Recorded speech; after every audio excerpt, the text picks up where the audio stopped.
dừng chân trên bến khi chiều nắng chưa phai, từ xa thấp thoáng muôn tà áo tung bay, nếp sống vui tươi nối chân nhau đến nơi đây. Sài Gòn đẹp lắm, Sài Gòn ơi, Sài Gòn ơi, ngựa xe như nước trên đường vẫn qua màu, người ra thăm bến câu chào nói xôn xao, phố xá thanh thang đón chân tôi đến chung vui. Sài Gòn đẹp lắm, Sài Gòn ơi, Sài Gòn ơi, la la la la la la la la la la, tiếng cười cùng gió chan hòa niềm vui say sưa.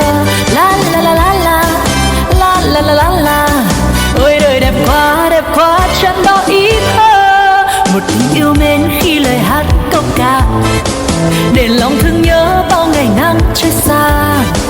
Sống mãi trong tôi bóng hôm nay sẽ không phai. Sài Gòn đẹp lắm, Sài Gòn ơi, Sài Gòn ơi.